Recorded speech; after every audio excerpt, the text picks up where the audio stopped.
नमस्कार बच्चों, आज हम सब कक्षा 10 की हिंदी क्षितिज भाग 2 का पहला पाठ सूरदास के पद इस पाठ का अभ्यास कार्य करेंगे। क्योंकि इस पाठ को हमने पिछली वीडियो में पढ़ लिया है, इसलिए इस वीडियो में हम इसके अभ्यास कार्य को हल करेंगे। प्रश्न अभ्यास। पहला प्रश्न है, गोपियों द्वारा उद्धव को भाग्यवान कहने में क्या व्यंग निहित है? यानी गोपियां उद्धव को भाग्यवान क्यों कहती हैं, ऐसा कह के व्यंग क्यों कर रही हैं, टिप्पणी क्यों कर रही हैं? उत्तर इस प्रकार से है, गोपियों द्वारा उद्धव को भाग्यवान कहने में यह व्यंग निहित है कि उद्धव वास्तव में भाग्यवान न होकर अति भाग्यहीन हैं। वे श्री कृष्ण के सानिध्य में रहते हुए भी वे श्री कृष्ण के प्रेम से सर्वथा मुक्त रहे। श्री कृष्ण के प्रति कैसे उनके हृदय में अनुराग उत्पन्न नहीं हुआ, अर्थात श्री कृष्ण के साथ कोई व्यक्ति एक क्षण भी व्यतीत कर ले तो वह कृष्णमय हो जाता है।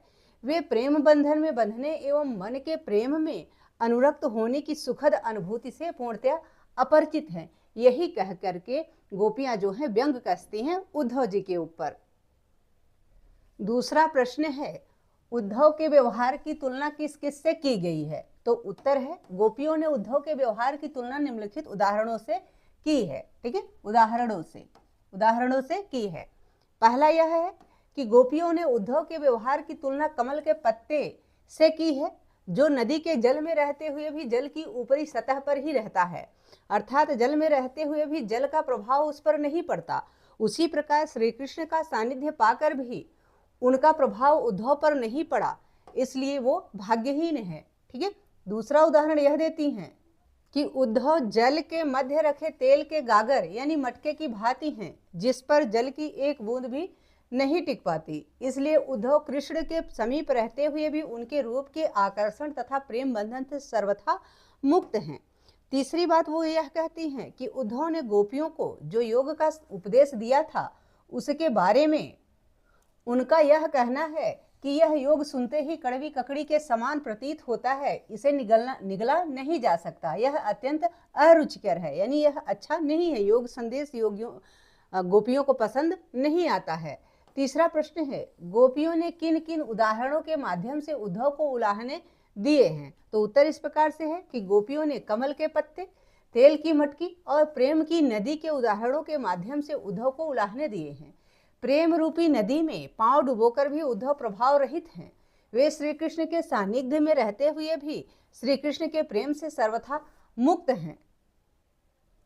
चौथा प्रश्न है, उद्धव द्वारा दिए गए योग के संदेश ने गोपियों की विराग्नि में घी का काम कैसे किया? तो उत्तर इस प्रकार से है कि गोपियां कृष्ण के आगमन की आशा में दिन गिनती जा रही थी। वे अपने तन मन की व्यथा को चुपचाप सहती हुई कृष्ण के प्रेम रस में डूबी हुई थी। वे इसी इंतजार में बैठी थी कि श्री कृष्ण उनके विरह को समझेंगे, उनके प्रेम को समझेंगे और उनके अतृप्त मन को अपने दर्शन से तृप्त करेंगे।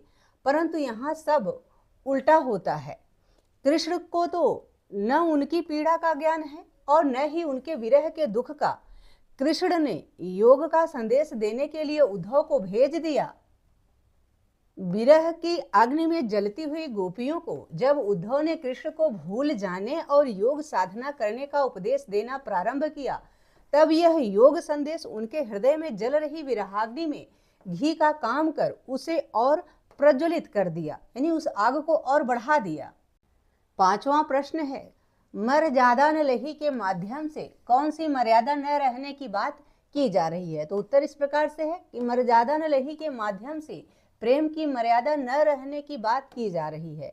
कृष्ण के मथुरा चले जाने पर वह शांत भाव से, यानी गोपियां शांत भाव से श्री कृष्ण के लौटने की प्रतीक्षा कर रही थी। वह चुप्पी लगाकर अपनी मर्यादाओं में लिपटी हुई थी, इस वियोग को सहन कर रही थी, क्योंकि वे श्री कृष्ण से प्रेम करती हैं।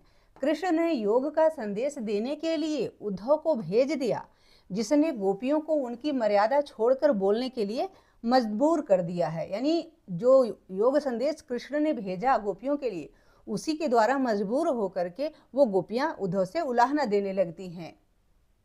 गोपियां कहती हैं, प्रेम के बदले प्रेम का प्रतिदान ही प्रेम की मर्यादा है, लेकिन कृष्ण ने गोपियों के प्रेम रस के उत्तर में योग का संदेश भेज दिया। इस प्रकार कृष्ण ने प्रेम की मर्यादा नहीं रखी। वापस लौटने का वचन देकर भी वे गोपियों से मिलने नहीं आए। छठा प्रश्न है, कृष्ण के प्रति अपने अनन्य प्रेम को गोपियों ने किस प्रकार अभिव्यक्त किया है, यानी कैसे जाहिर किया है। उत्तर इस प्रकार से है कि गोपियां श्री कृष्ण के प्रेम में रात दिन सोते जागते सिर्फ श्री कृष्ण का नाम ही रटती रहती हैं। कृष्ण के प्रति अपने अनन्य प्रेम को गोपियों ने चींटियों, यहाँ चींटियों है, चींटियों और हारिल की लकड़ी के उदाहरणों द्वारा व्यक्त किया है। उन्होंने स्वयं की तुलना चींटियों से और कृष्ण की तुलना गुड़ से की है। उनके अनुसार श्री कृष्ण उस गुड़ की भांति हैं जिस पर चींटियां चिपकी रहती हैं।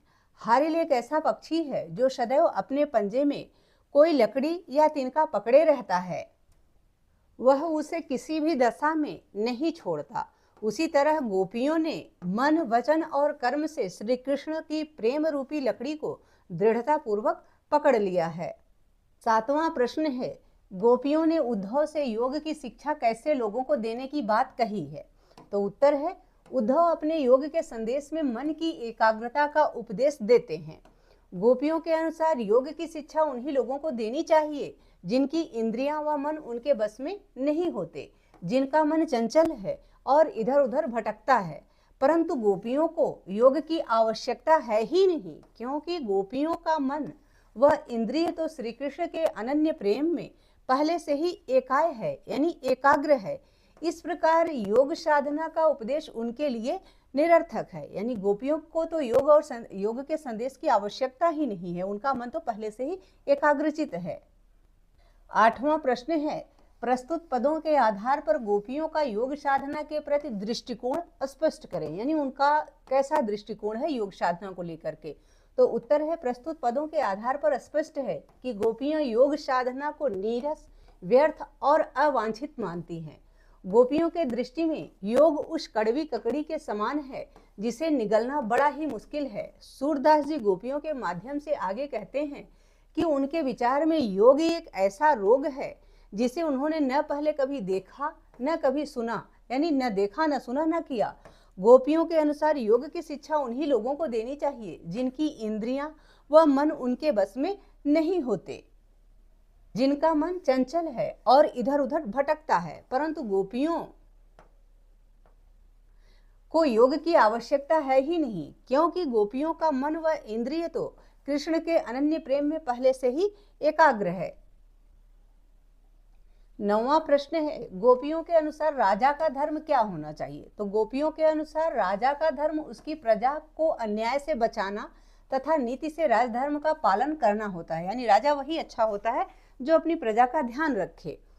10वां प्रश्न है, गोपियों को कृष्ण में ऐसे कौन से परिवर्तन दिखाई दिए जिनके कारण वे अपना मन वापस पा लेने की बात कहती हैं। तो उत्तर इस प्रकार से है कि गोपियों को लगता है कि कृष्ण द्वारका जाकर राजनीति के विद्वान हो गए हैं। उनके अनुसार श्री कृष्ण पहले से ही चतुर थे और अब तो ग्रंथों को पढ़कर उनकी बुद्धि पहले से भी अधिक चतुर हो गई है, बढ़ गई है। अब कृष्ण राजा बनकर चाले चलने लगे हैं, छल कपट उनके स्वभाव का अंग बन गया है। उन्होंने गोपियों से मिलने के स्थान पर योग की शिक्षा देने के लिए उद्धव को भेज दिया है। श्री कृष्ण के इस कदम से गोपियों का हृदय बहुत आहत हुआ है। इन्हीं परिवर्तनों को देखकर गोपियां अपने मन को श्री कृष्ण के अनुराग से वापस लेना चाहती हैं। 11वां प्रश्न है, गोपियों ने अपने वाक चातुर्य के आधार पर ज्ञानी उद्धव को परास्त कर दिया। उनके वाक चातुर्य की विशेषताएं लिखिए। उत्तर इस प्रकार से है कि गोपियां वाक चतुर हैं, वे बात बनाने में किसी को भी परास्त कर दें। गोपियां उद्धव को अपने उपालंभ यानी तानों के द्वारा चुप करा देती हैं। गोपियों में व्यंग करने की अद्भुत क्षमता है, वे अपने व्यंग बाणों द्वारा उद्धव को घायल कर देती हैं। वे अपनी तर्क क्षमता से बात बात पर उद्धव को निरुत्तर कर देती हैं, यानी उत्तरहीन कर देती हैं। और प्रश्न है, संकलित पदों को ध्यान में रखते हुए सूर्य के भ्रमर गीत की मुख्य विशेषताएं बताइए, यानी भ्रमर गीत की क्या विशेषताएं हैं उसे ही आपको लिखना है।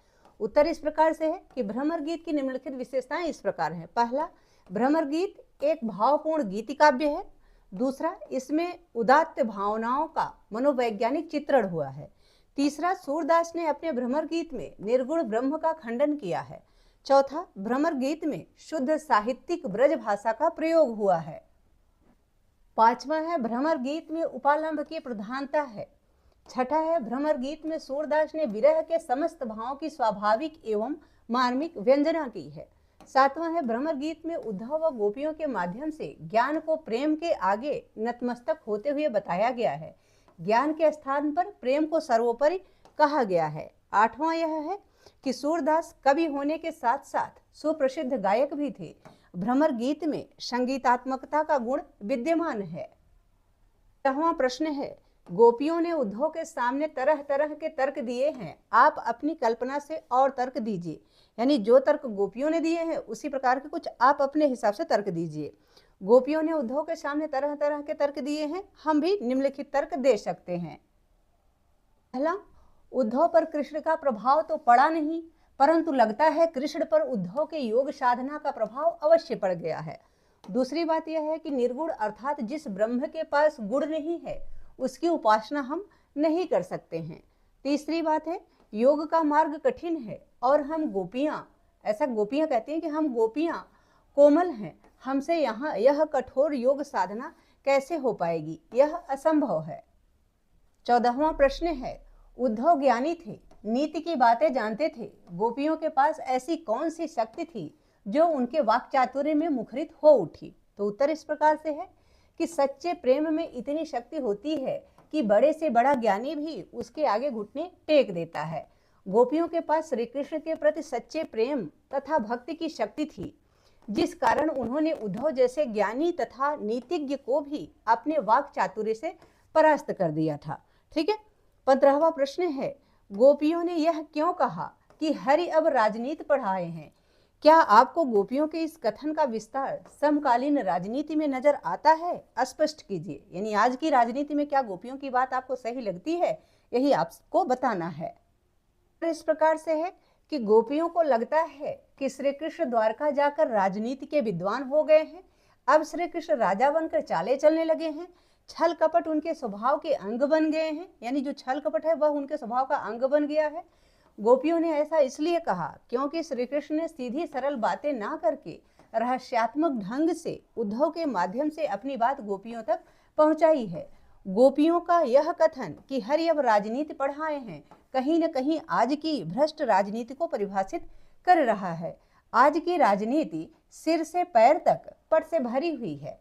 कृष्ण ने गोपियों को मिलने का वादा किया था और पूरा नहीं किया, वैसे ही आज राजनीति में लोग कई वादे करके भूल जाते हैं। यानी आज के राजनेता जो हैं वो भी वादे तो बहुत करते हैं जनता से, लेकिन उसको पूरा नहीं करते हैं, उसको भूल जाते हैं कि हमने क्या वादा किया था। तो यही जो गोपियां कह रही हैं वो बातें आज भी सत्य सिद्ध हो रही हैं। ठीक है। आशा है कि यह पाठ जो कि हमने पिछले वीडियो में पढ़ लिया है तथा उसका अभ्यास कार्य जो कि हमने इस वीडियो में हल किया है आपको बहुत अच्छे से समझ में आ गया होगा। यदि पाठ से संबंधित या वीडियो से संबंधित कोई सुझाव हो या आपकी कोई क्वेरी हो, प्लीज कमेंट बॉक्स में अवश्य लिखिएगा। वीडियो पसंद आए तो इसको लाइक करें, शेयर करें, चैनल पर नए हैं तो प्लीज इसे सब्सक्राइब अवश्य करें। बहुत बहुत धन्यवाद।